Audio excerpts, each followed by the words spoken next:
AssetStream presents Microloans Make Sense for Many Businesses. Joyce Wafuko, a mother of 5, lives in a rural area of western Kenya. As she noticed the lack of retail hardware stores in her town, she decided to invest her savings in launching her business with a small amount of stock. She always wanted to have a fully stocked hardware store. However, the lack of capital hampers her plans to expand her business. In the pursuit to achieve her dream, Joyce tried to borrow from lenders in which she was only frowned upon and rejected due to her lack of credit history. Fortunately, she was introduced to Kenya Women's Finance Trust, which is one of the largest microfinance institutions in Kenya, which helped her secure a loan of 50,000 Kenya shillings, about $680, and enabled her to increase her stocks, expand her business, and diversify.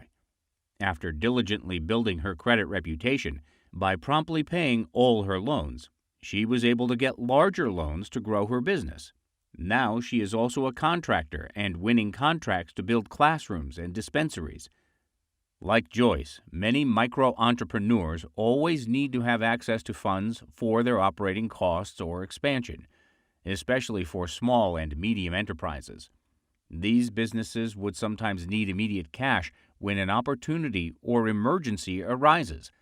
Unfortunately, many micro-businesses are deprived of credit access to traditional financial institutions, which only leads them to loan sharks as their only financing option. In a report by Biz2Credit last November 2018, the approval rate by big banks is 26.9%. Financial institutions, including banks, require a verifiable credit history and collateral to take out a loan, which most small businesses do not have. SMEs are facing various problems due to the lack of large capital.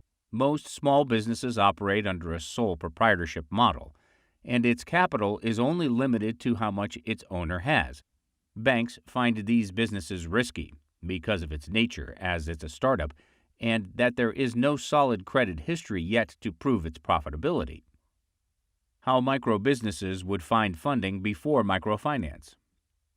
Before the concept of microfinance was created, poor business owners fell prey to private money lenders or loan sharks who would charge them at exorbitant rates.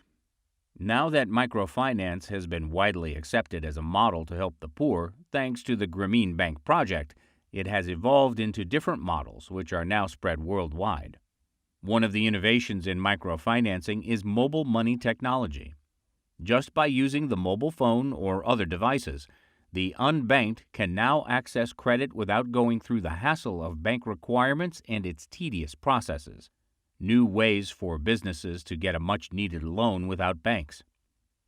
Mobile devices and innovations aren't only things that take part in the development of microfinancing.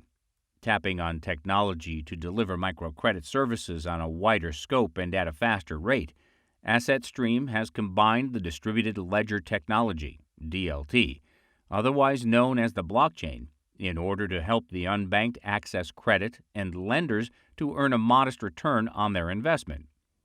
With the integration of the current microfinance technology with blockchain technology, AssetStream delivers a sustainable microfinance platform where lenders and borrowers meet. AssetStream is the microfinance of the future. Ready to experience innovative microfinance? Future is now, and it's up to us to grow the opportunities and enter new eras.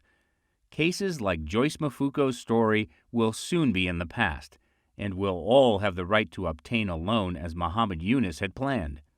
Grow the awareness of blockchain-based platform AssetStream and educate yourself about the possibilities it carries. You were listening to an AssetStream production, peer-to-peer microfinance platform, high yields with controllable risk on the blockchain. Join token sale now. Visit AssetStream.co.